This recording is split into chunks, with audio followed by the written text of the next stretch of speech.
Сме размислувале ли за нашите врвови некогаш? Дали патеката сме си ја нацртале во нагорна линија?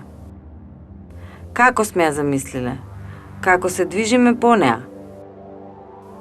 Има патишта кои се тешки и непроодни, ако ние сме одлучиле така. Има врвови кои лесно се искачуваат со нашата љубов и цврста одлука.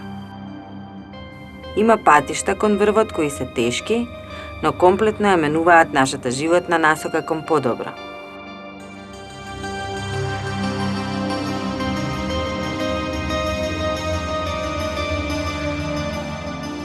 Има врвови кои сакаме да ги достигнеме и нашата активност е насочена кон нив за да провериме колку можеме и знаеме.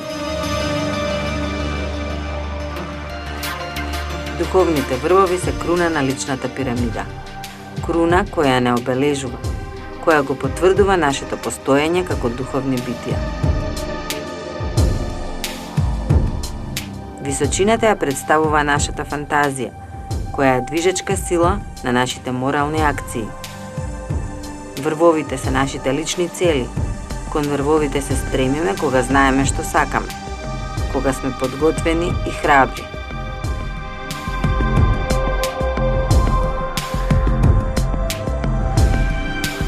Пример за тоа е приказната за Дедал и Икар, првите митолошки летачи. Дедал направил крилја од пердови и восок. Заедно со Икар требало да го прелетаат морето за да стигнат до својата слобода, но Икар, занесен од магијата на летањето, се доближил премногу до сонцето, крилата му се стопиле и паднал во морето. За разлика од него, Дедал го нашол балансот помеѓу водата и сонцето и ја остварил својата цел.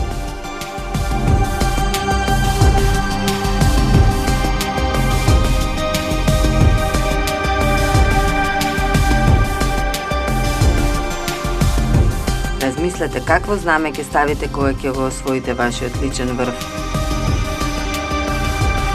Среќен пат!